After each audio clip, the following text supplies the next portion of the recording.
Que tal? Moitas gracias. Boas tardes a todos os que están agora e aos que o vexan despois. Vamos a falar un poquinho sobre o título que aparece aquí, que é a ciberseguridade e necesidade. É unha necesidade e tamén é un plus, non? Para a tua PEME. Bueno, para as PEMEs, en realidad para todo o mundo, porque hoxe en día é algo que nos afecta e atañe e nos cuales estamos todos implicados, non? Para empezar, un pouco o que vamos a ver é o concepto de seguridade e de ciberseguridade, non? Que van, hoxe en día, van unidos da man.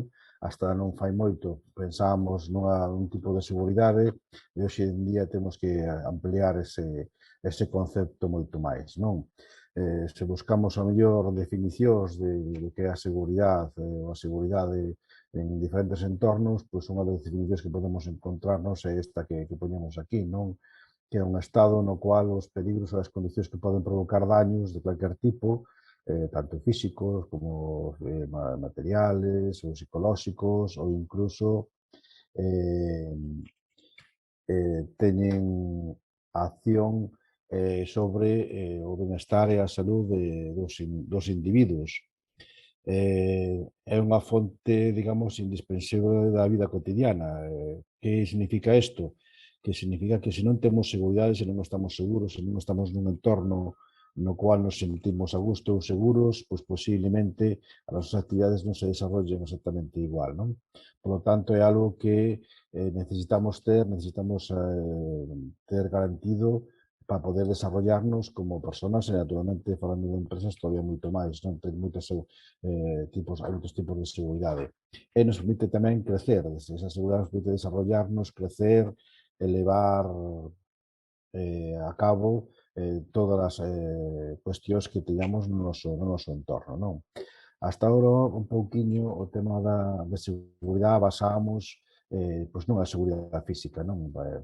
Dependendo de cada organización, de cada empresa, de cada profesión que tiñamos máis ou menos claro o concepto de como se desarrolla ou como ten a seguridade aí, non? Hai unha opción que pon un poquinho neste esquema, que é un pouco xenérico, pois accesos a control de accesos a determinadas zonas, a detección de intrusos, a guardar bases de datos ou seguridade sobre nós, as comunicacións ou activos que tiñamos. Todo iso, cada un dentro da súa organización sabía un poquinho como tiña que diseñalo. Era, digamos, algo máis fácil de ver, porque os riesgos, digamos, que eran máis palpables, ou máis palpables e se ven físicamente, non? Algo moi chamativo en temas de seguridade, pois son o tema, por exemplo, dos accesos a videovigilancias ou as empresas de seguridade, que son as que levan a cabo moitas das funcións de protección de diferentes estamentos, non? Pero aquí temos que añadir algo que tamén é intrínseco a todo isto e que nos vai a dar un apoio a maiores, que é a seguridade digital, non? Xa pasamos a outro tipo de conceptos donde hoxe en día casi todo o desarrollo que facemos na nosa actividade pois chega a ser, pasa por un dispositivo electrónico de calquer índole, non? Desde un teléfono móvil a unha tablet, un ordenador, calquer xestión a facemos en conectividade, non? Bueno, pois aí temos que meter outro plus, que é falar do que é a seguridade digital, por extensión do que é a ciberseguridade. É algo que afecta a toda a organización, non solamente a unha parte, senón a toda a organización, porque de todos depende que eso se poida levar a cabo con determinada boa prestancia e cos obxectivos claros, con un fin que, ao final, hai unha cousa que se vai a repetir moito ao largo da ponencia da charla, é que somos iguales de fuertes que o eslabón máis débil que teñamos na nosa organización ou no noso entorno, non? Vai depender de cada empresa ou de cada profesional, de como estea, non? Vai ter que saber cal é o seu punto, podemos de buscar cal pode ser o noso punto débil e tratar de corrixilo, non? Dentro do tema da seguridade, temos que ver en que se basa, en que basamos ou en que temos que basar unha ciberseguridade. Naturalmente, isto é algo xenérico, pero isto había que facer un diseño máis como un traxe a medida, non? Cada organización ou cada empresa é totalmente distinta unha a outra, non ten nada que ver unha pequena empresa, unha tienda, un comercio, como unha fábrica ou a empresas un poquinho de máis entidade, non? Cambia totalmente o seu diseño ou incluso a actividade que fagan. Non é o mesmo alguén que faga comercio electrónico que alguén que simplemente teña unha página web. Vai a diferenciarse en ese sentido. En que basamos a actividade da ciberseguridade? Bueno, pois un esquema típico que se suele facer é este que vemos aquí, que é tratar de identificar pois o que temos, non? A xestión de activos que teñamos na noso entorno, o entorno empresarial que teñamos, quen o dirixe, quen está a cabo deso, evaluar, facer unha evaluación exacta de unha estrategia de riesgos ou de funcionalidades que temos e tamén facer unha xestión que iso hasta ahora non se facía porque a seguridade pensábamos que era nada máis que unha cuestión nosa, independiente, pero no tema da ciberseguridade resulta que todos estamos interconectados, polo tanto a miña seguridade depende ou pode depender no momento determinado dun terceiro. Repito, isto é algo xenérico e depender da nosa actividade ou de como nos desarrollemos. Pero ao mellor un ataque a un proveedor meu pode significar un ataque a min. Por lo tanto, teño que tamén evaluar se quen traballa comigo cumple debidamente con certas protocolos ou ten en cuestión ou ten claro que ten que ser alguén que faga unha ciberseguridade activa, non? Despois hai que protexer, pois, dependendo repito, da organización que teñamos, pois os accesos á información que teñamos, accesos aos equipos, accesos aos procesos, a conciliación e a formación é importantísima. Isto é a base dunha boa ciberseguridade que todos os que estamos integrados nesta organización seamos conscientes de que é unha labor de todos e é unha labor diaria, non podemos baixar a garda en ningún momento, porque no momento que baixemos a garda 2 segundos ou un microsegundo xa podemos ser pasto de un ataque, perder información, tempo ou incluso cousas máis graves que despois veremos, non? Partimos de outra base que hasta ahora non era tan entendible, cada vez vai ser máis importante, que é a seguridade dos datos, tanto os meus como os dos que eu manexo. A veces incluso teño que protexer máis os datos dos meus clientes porque pode ter consecuencias máis graves perdelos que incluso perder os meus propios, non? Despois, eses procedimentos teñen que ser implementados e teñen que estar acordes á funcionalidade que teñamos na nosa organización, na empresa ou no traballo que eu desarrolle. Facer un mantemento adecuado de todo isto, naturalmente. De pouco me vale implementar certas accións e despois non as actualizo, non as corrixo, non as poño en práctica e incluso non as depuro de vez en cando.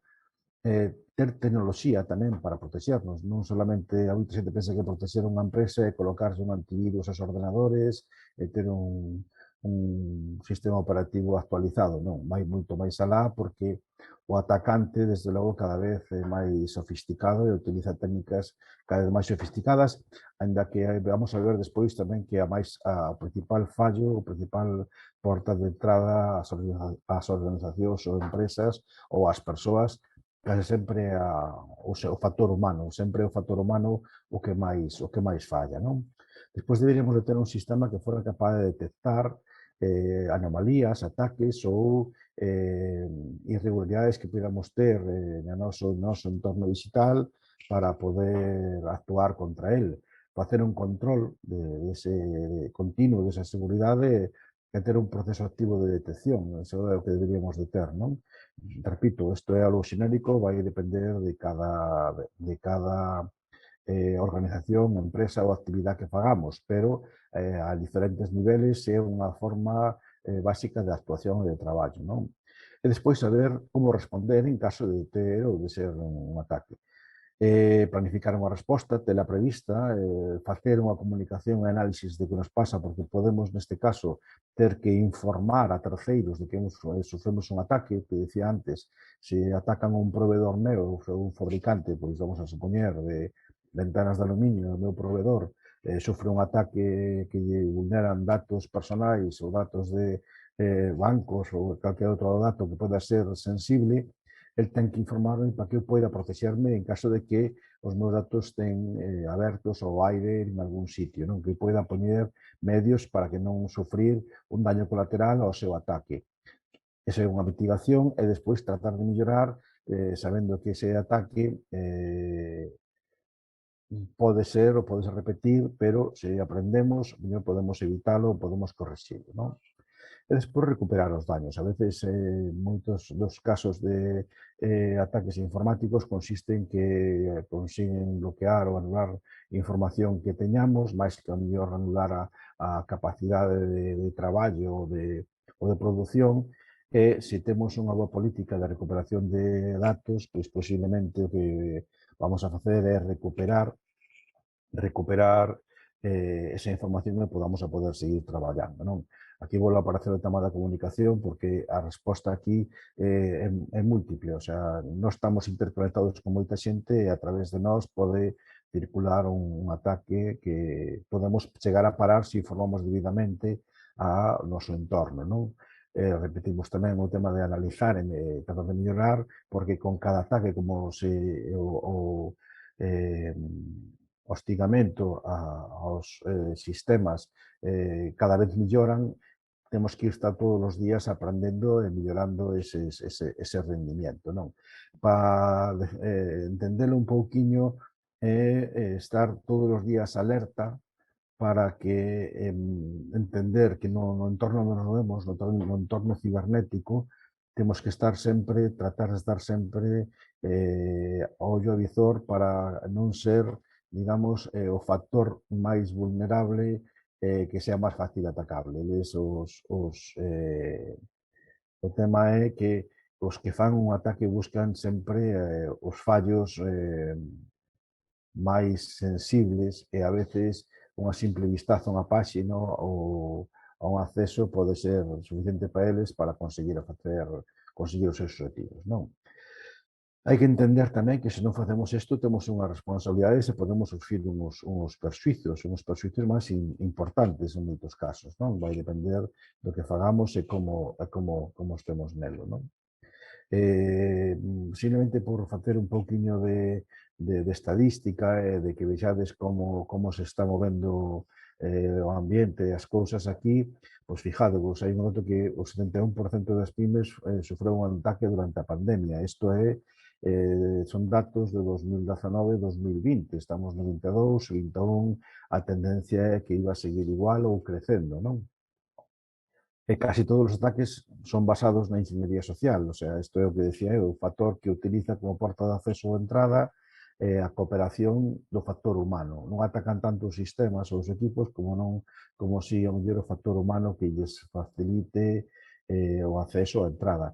E os delitos a través da red creceron pois, un 300%, e máis. Hoxe en día, de cada 10 denuncias que se presentan por roubos ou delitos,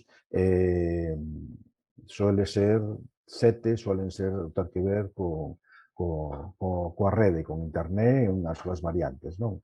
No recuadro de abaixo vedes aquí uns números que aquí o que marca os ataques conocidos, falamos dos ataques conocidos, o sea, os comunicados, o que a xente informa, dos diferentes anos, do 2019 e 2020, os esclarecidos, sabedes que hai unha diferencia abismal dos que se esclarecen, os que levan a cabo o que chegan a ter unha detención ou un responsable, porque aquí pode haber esclarecimiento, pero a mellor non haber unha persona responsable, un detido ou investigado, porque outra funcionalidade que ten a rede é que os ataques os podemos sufrilos xa de calquer parte do mundo. Hasta ahora, sufrir un roubo, un asalto ou algo así, o íamos facer de noso entorno, tiña que estar cercano físicamente a nós, hoxe en día xa non, hoxe en día pois, pode estar en calquer parte, co cual facilita, por un lado, que a xente poida facelo con máis facilidade porque non teñen ese riesgo de que os collan en moitos casos, non? E a cantidad de víctimas que hai destes ataques, non? Isto un pouquiño é un número para que vexamos en que punto, en que lugar estamos neste eido, non? Que costo pode ter ou non ter ciberseguridade? Pois, basicamente, a todos os niveles pode ser un pouquiño como pon esta diapositiva, non? Filtración de información personal, moitas veces a información personal está ligada á profesional, que a través de información personal ou entorno incluso familiar, que dependemos uns de outros, poden chegar a ter datos que afectan a nivel empresarial. Despois veremos algúns exemplos con tipos de estafas e timos como vinculan unha cousa con outra, a perda deses datos personales ou profesionales, a filtración ou abrir portas traseiras a equipos ou sistemas que ao final valen para que ese acceso a nosa información, a nosa empresa, pois chegue a bon porto de cada eles, non? Hai que ter en conta que os que fan un ataque fano principalmente, bueno, por dúas ou tres cuestións. Unha, pode facer, naturalmente, para a máis utilizada para conseguir cartos, ou ese é un beneficio económico. O segundo é para crear ou conseguir a paralización ou un daño hacia unha entidade. Isto suele facerse a entidades máis ben públicas, o sea, paralizar un sistema, como pasou non fai moito co SEPE, que non consiguen un beneficio económico, pero paralizaron a actividade dun organismo. Ten habido ataques incluso máis severos, máis graves, a entidades tan sensibles como poden ser hospitales ou infraestructuras máis críticas. E despois pode haber un ataque que xa pode ser máis cercano, que afecte ao prestixio ou a nosa imaxe, que tamén non é que conleve directamente un efecto económico, pero si o pode producir se a xente pois, o que consigue facer de menos sobre a nosa imaxe, sobre todo a través da rede, non? Vou a poñer un exemplo, porque vexades a importancia que ten a veces o tema da ciberseguridade. Este é un exemplo dun edificio, o edificio Windsor, que no 2005 pois, sufreu un incendio e non só tuvo consecuencias no tema digamos, físico no edificio ou así, senón que houve moitas máis consecuencias incluso ao largo do tempo, ao largo dos anos, non? Para as empresas que pode supoñer tamén o que dicíamos antes, non? Perder esa información, eses datos, o sufrir ser vítimas dun ataque. Fijados, para empresas e incluso a particulares. Eu recordo que preparando esta intervención, falando con compañeiros e compañeras daqui de Forensic, unha delas me comentaba que conoceu unha persona, un abogado, que traballaba aí nese edificio, nun despacho, e ele estaba preparando a súa tesis doctoral e tiña a súa tesis perfectamente lista, preparada, despois de anos de traballo. Bueno, pois no incendio perdeuna. O incendio arrasou varios despachos de abogados e de outras empresas. A única copia, o único documento que tiña de esa tesis despois de anos de traballo ardeu naquele incendio co cual non puido presentala e perdeu todo ese tempo traballo e ilusión que lle costou chegar a ese fin, non? A veces non é a veces o económico que máis se perde, senón tamén tempo, traballo e prestixio, non? A raíz desto se fixeron varios estudios e encontrei buscando un estudio que detallaba o que se perdeu nese incendio, non? Chegaban unhas conclusións, non só neste, senón outros lados, que a importancia que ten eses ataques, en canto se valora o que porcentaje ten de valor que se a túa empresa sufre un tipo de ataque deste, sobre todo un ciberataque, fai unha referencia física tamén e cibernética, pero, bueno, fijadevos que na primeira parte xa pon un ataque, un virus informático, fai de unha forma un pouco xenérica. Bueno, pois, e que o 90% das empresas que experimentan pérdidas significativas, eso, que non teñen unha actividade de resposta adecuada a eses ataques, moitas quiebran nun plazo de 3 anos, non? Hai un, unha importante pérdida de actividade, non? A partir de aí, fijados que a importancia que xa toma xa non tanto físico, ou pode ser un roubo, un incendio, unha inundación, pero sí empezan a tomar moito auxe, como están hoxe en día, o tema que ten relacionado coa ciberseguridade, que xa lle pasa por encima ao físico, por eso ten tanta importancia, debemos ser tan conscientes, pero ao non ser tan visible parece que non é tan necesaria cando en realidad é ao revés, non? Eso son os perxudios que podemos ter, pero tamén podemos ter responsabilidades, non sofrer un ataque, non estar debidamente preparados, non estar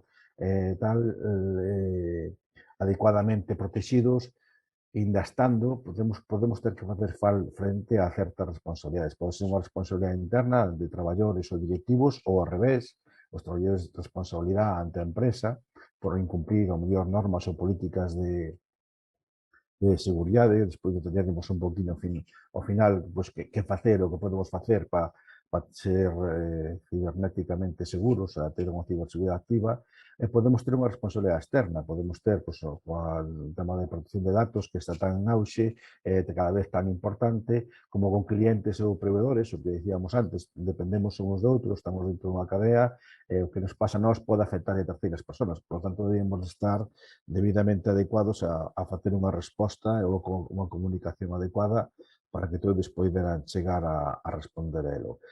Ou a terceiras persoas, a clientes ou a terceiros perjudicados por algo que nos suframos. Non? Eh, Tamén podemos ter un impacto legal, o sea, a xente a veces isto é o que menos importancia lle dá, pero si a ten. Pode ter, porque a raíz de nos perder información, pois eso, falábamos antes que nese edificio de Windsor ardeu moitos despachos de abogados e houve despachos que perderon totalmente a documentación, por lo tanto non puderon facer frente ao mellor a compromisos que tiñan con os seus clientes, o que lles provocou pois ao mellor un cumprimento contractual ou incluso un perxuicio ou incluso un incumprimento co seguro por non ter a debida protección adecuada, non? Penalmente tamén, por unha revelación de secretos ou de un empleado, neste caso ten que ser algo xa punitivo ou delictivo, que se leve información, non teñamos o sistema suficientemente protegido para que eso non nos poida ocurrir, non? A propiedade industrial e intelectual, que seamos víctimas de copiado de algo do que seamos noses digamos, a nosa disposición, pero non sea propiedade nosa. No tema administrativo, pois incumplir todas esas normativas que están, pois, a lei de protección de datos, a lei de comercio electrónico, a lei relacionadas todas co impacto ou a rede, internet, todo o que se move atrás dela. En tracto de, incluso no eido laboral, hoxe en día estamos co teletraballo, pois eso implica unha serie de cousas que deberíamos de ter en conta, adecuadas todo eso, e incluso, pois eso, mercantil coa responsabilidade que se pode ter hacia o noso patrimonio os administradores da compañía en caso de que seamos o que nos impoñan algún tipo de sanción ou algo así. Eh, Vamos a entrar un poquinho ahora no tipos de ataques ou riesgos que son os máis comúns, os que máis se sufren case sempre, non? Isto é casi vai un poquinho da carta, vai depender de cada un, pero os máis utilizados, as cousas máis feitas a través das redes solen ser destas, non? Vamos a empezar por desarrollarlos un poquinho, aquí un pequeno exemplo de cada un deles, e vamos a detallalos, sobre todo para que vexades que con que facilidade a veces utilizan a propia nosa colaboración para chegar a conseguir o que eles buscan, que acceder basicamente a nós, a nosa información e a nosos cartos ou ao noso produto ou incluso a invalidarnos e perjudicarnos, non? Vamos a empezar polo phishing. O phishing é un dos sistemas máis antigos que se utiliza e basase sobre todo muitísimo no que é a ingeniería social. Na ingeniería social, ponemos aquí, basase primeiro nunha recopilación de información que pode ser dirixida ou casual, me explico, hai phishing que vai dirixido pois, a unha zona determinada, por exemplo, aquí na nosa zona que o banco máis predominante, por exemplo, é a banca, pois casi todo o phishing que aquí procuran mandar está feito relacionado con a banca, pero tamén utilizan outras entidades. É moi dirixido, básase tamén, outra técnica de ingeniería social, básase en xerar unha confianza ou un engaño sobre a persona, manipulan naturalmente a esa información, esos datos, e a partir de aí fan daño unha salida das diferentes formas, non? Como decíamos, o phishing é a primeira delas, podenos chegar de moitísimas maneiras, pois simulando ser que non son. Neste caso, pois aquí vemos, estamos en campaña da renta, pois vemos un exemplo, por exemplo, da Seguridade Social, non? Un reembolso. Suelen utilizar unha técnica que o que fai é precisamente xenerar que teñamos esa curiosidade de entrar, pinchar ou tal. E como vedes, fanos un reembolso cunha referencia, sempre nos van a pedir que teñamos con eles un acceso, que pinchemos en algún lado, nun enlace, en algo. Tratan de engañarnos para conseguir a nosa colaboración de alguna maneira, non? Outro exemplo de phishing é, pois, eso, a través de tráfico, pois unha multa non pagada, non? O acceso de... Aquí hai que ter cuenta, a protexernos desto é, polo menos, primeiro sempre leer ben o que nos chega, tratar de ver de onde nos chega. Aquí, se vos fijades no tema do correo electrónico, pois non se parece nada ao que pode ser un correo electrónico, pois neste caso da DGT de tráfico non vai ter esa correlación. E despois pensar que, en este caso, que son organismos oficiales, hoxe en día nin organismos oficiales, nin entidades bancarias se van a poñer en contacto con nós para pedirnos ningún tipo de acceso, ningún tipo de enlace, nos vai a levar a que poñamos as claves ou así. E máis, hoxe en día está ocorrendo que as entidades avisan tanto, son tan machaconas que incluso teñen a posibilidade de trasladar a responsabilidade de que se eu entro ou pincho nun enlace malicioso, a responsabilidade pode chegar a ser miña, o sea, poden non chegar a facerse cargo de que eu poda sufrir un acceso indeseable ou un roubo de datos ou de cartos, en este caso, que é o que suele ocurrir maiormente, non? Outro tipo de phishing é o que me chega a vincular as claves, non? Aquí vedes un exemplo que me chega un SMS donde me di que a súa cuenta está suspendida temporalmente, que entre usted a través do enlace para activala. Aparece unha copia, neste caso está feita no móvil, exactamente igual, dunha entidade bancaria, onde me pongo un número de usuario e a clave de acceso, e cando introduzco eso, o que vai a facer o dispositivo é poñerse en espera. Bueno, pois mentre está en espera non chega a acceder, non chega a acceder, non chega a acceder, iso que fixeron foi quedarse coas nosas claves, o noso usuario, entra na nosa aplicación, cambian o número de clave, cambian a clave e xa é como se lle déramos a porta de acceso da nosa casa. Abrimoslle a porta, eles entraron e cambiaron a cerradura. Han ocupado, por facer un símil, ocuparon a nosa aplicación do banco, co cual poden chegar a facer algún tipo de xestión con ela. Hoxe en día, añadido está tamén o tema de duplicar a tarxeta SIM dos teléfonos móviles, é algo moito máis elaborado, é algo máis dirixido, porque acaban primeiro, como decíamos ao principio, con Enxeñería Social, facendo unha averiguación da persona que vai ser atacada, consiguen información sobre ela, nombre, DNI, dirección, certos datos que a compañía telefónica lle van a pedir, que van a facer é facerse pasar por nós diante desa compañía para que lle manden un duplicado da tarxeta SIM.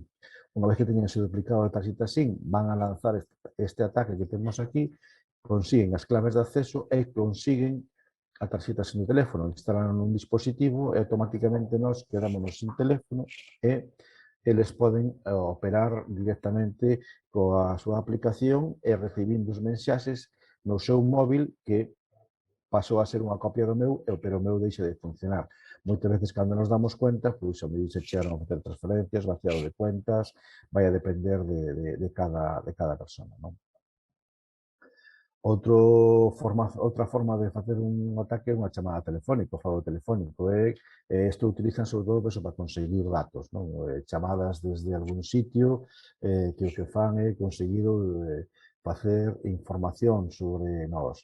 Sobre todo o que van a buscar son datos, principalmente datos personales, correos, teléfonos, datos bancarios. Eso é, digamos, o petróleo hoxe en día da rede, precisamente son os datos, onde se pode sacar para o bon ou para o malo a maior parte do beneficio a hora de conseguilos. Todos esos datos que consigan os poden utilizar eles ou facer paquetes e venderlos a terceiros que os utilicen para facer phishing ou de calquer outro tipo de ataque que vai encaminhado a conseguir cartos, principalmente cartos, non?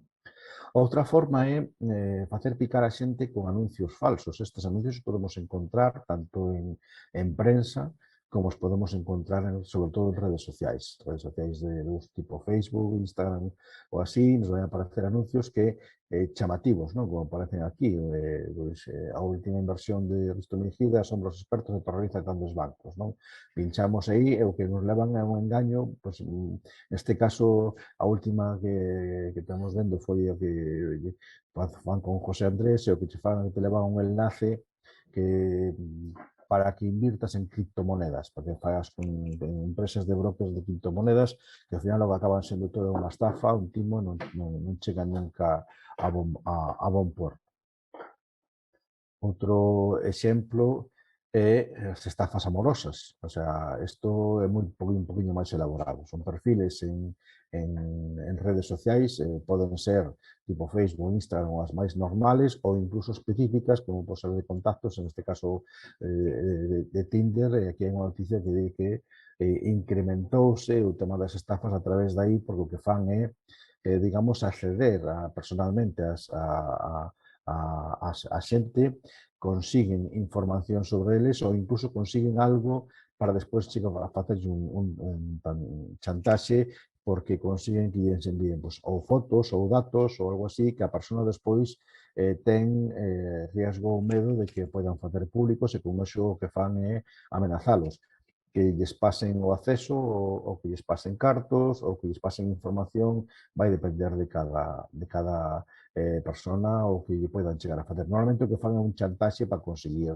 beneficio económico, o sea, piden de cartos a cambio de non publicar conversacións, a cambio de non publicar fotos, ou a cambio simplemente de non publicar pois que é unha persona que está casada e que está nunha red social de contactos buscando pois unha aventura, pois con eso xa consiguen ao mellor poñer en riesgo a esa persona e que esa persona pois, ao final acaba sendo víctima de seus propios actos, por lo tanto, moito cuidado con isto.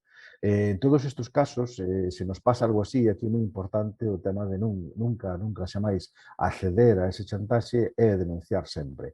Denunciar sempre porque o pagar non nos vai a dar garantía de que non publiquen nada e a denuncia que pode facer é precisamente parar ese tema e incluso dar, en moitos casos, dar cos autores que neste caso moitas veces suelen estar máis cercanos, non? Suelen ser xente máis do noso entorno. Outra cousa é as noticias falsas ou as noticias moi impactantes, que as fake news. Tamén a veces se utilizan para que pinchemos sobre todo en enlaces, en noticias, descarguemos cousas e a través de aí pode incluso chegar a que nos infecte. Non? Hai que pensar que todo o que está na red é accesible. Entonces, utilizable e moitas veces son repeticións, son ataques que van feitos nunha zona e durante un tempo fan un tipo de ataque, descansa e volve a empezar outra vez. Utilizan diferentes modelos. Outro sistema tamén é que me chegue un aviso de que teño un problema co sistema, non? Que teño que actualizar o meu sistema ou incluso eso é unha estafa moi socorrida que funciona de vez en cando, que me chaman tanto organismos como empresas de que detectaron que o meu sistema operativo, o programa que teñamos non está actualizado. Nos piden un acceso en remoto ao sistema para poñelo a funcionar ben.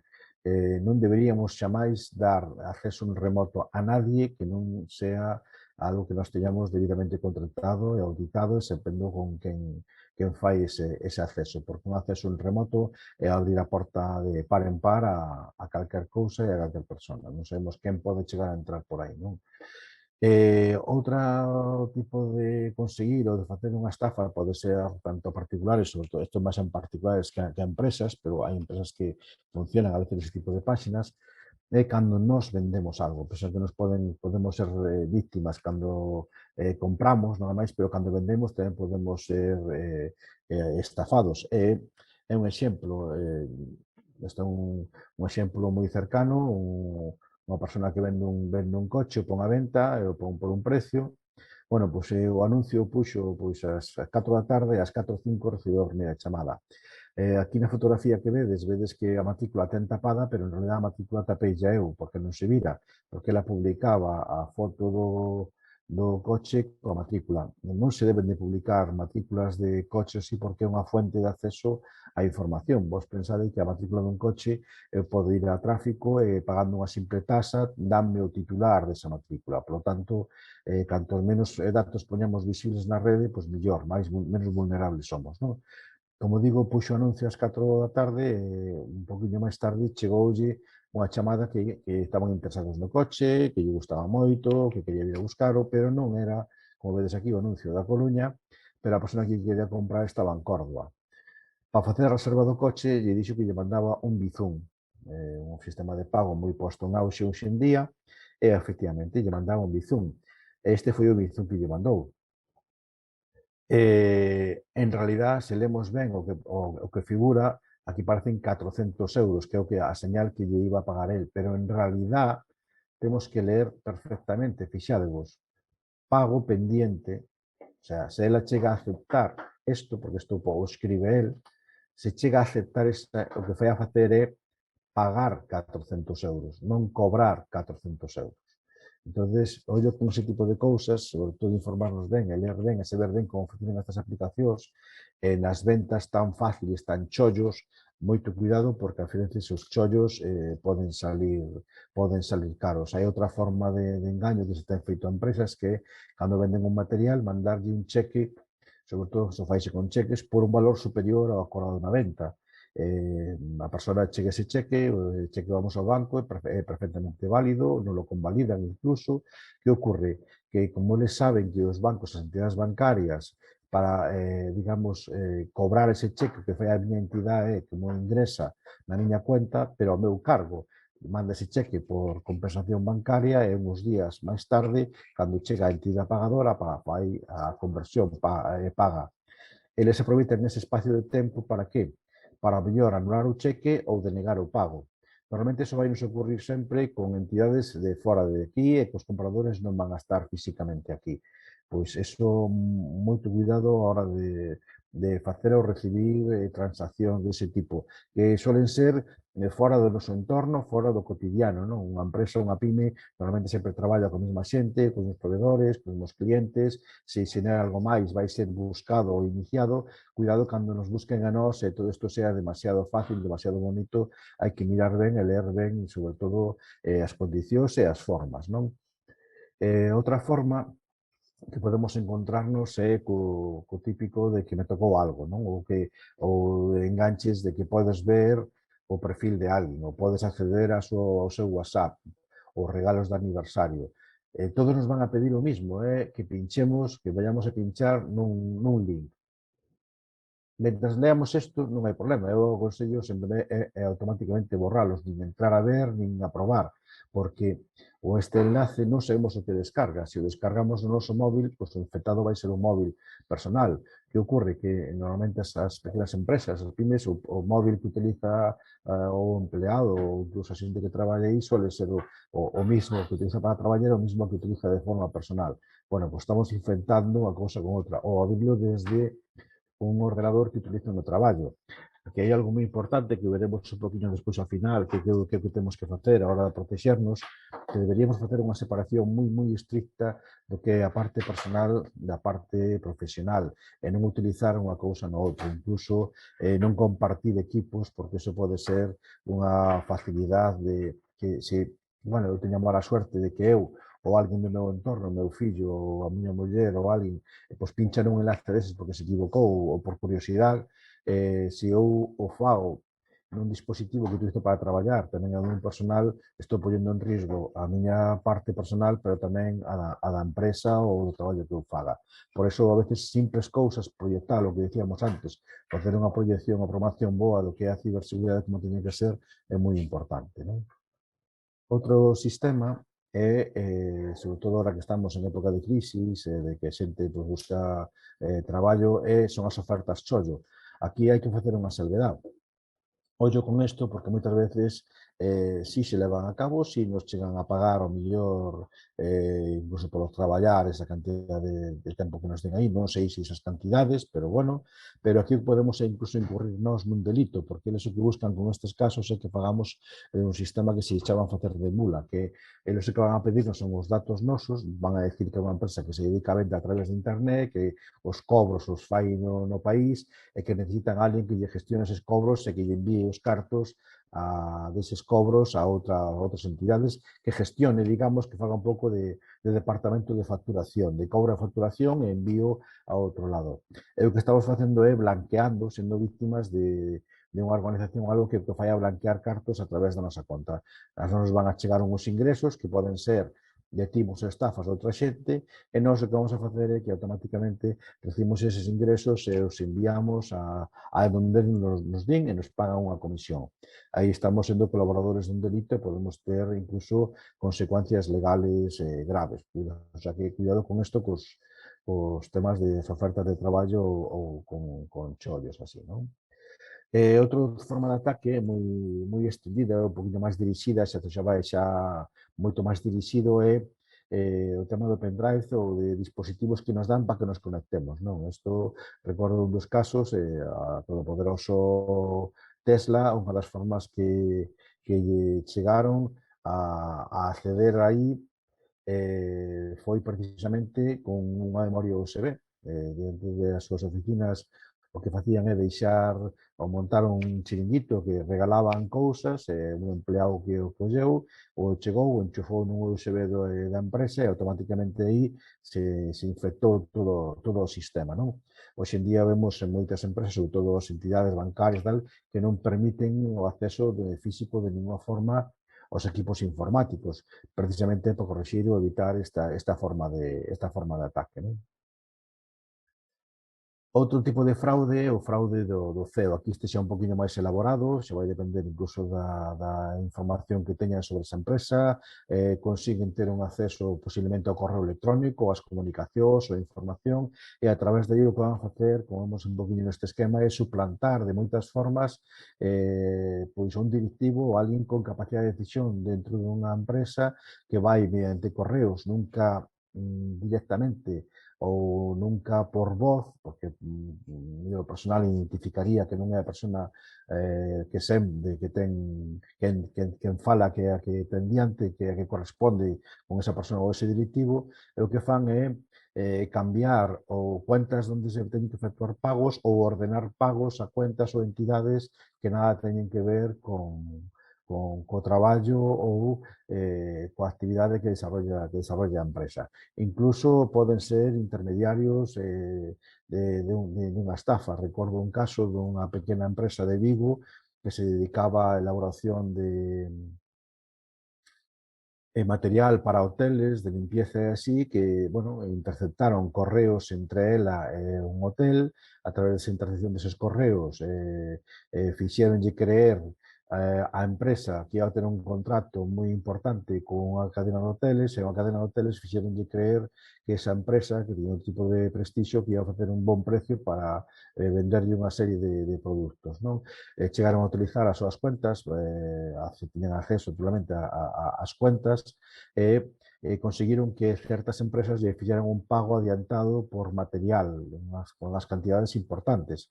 Cando esta persona recibeu eses pagos, por outro lado, o que lle fixeron é dicir que, bueno, para recibir ese pago, esa comisión por esa venta que facía ese gran hotel, tiña que reenviar parte desa cantidade a unha cuenta bancaria que estaba fora, que era naturalmente a dos estafadores. Bueno, pois incluso creo que a estafa chegou casi cerca de medio millón de euros e a empresa puente, digamos, foi unha pequena pyme que nunca pensou que chegado ao seu contrato da súa vida lle causara tantos problemas legales, non?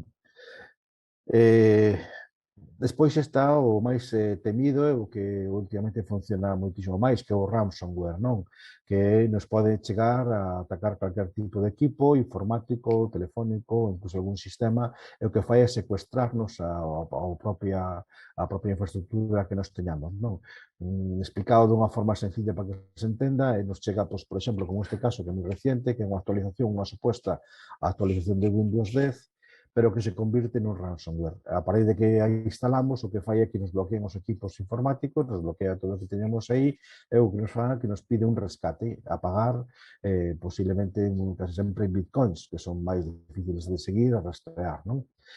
Para que a xente entenda un poquinho en que consiste un ransomware, é como se nós na nosa casa temos pois, unha caixa fuerte con toda a nosa información, a temos cerrada, a temos coa clave, a temos perfectamente instalada aí, nadie pode acceder a ela, pero eu non consigo reventar esa información. Que fago? Secuestro xa, mandoche un algo, un enlace neste caso, que o que fai é coller a túa caixa fuerte coa túa información, metela dentro de outra caixa fuerte, que é a miña, que instalo no teu equipo, a cerra e lle pon un candado, lle pon a contraseña tan fuerte que é moi difícil de desbloquear. Como desbloqueo? Pagando chantaxe. Pagando chantaxe, como me dan a chave de acceso para poder recuperar a información, a actividade que podo ter aí.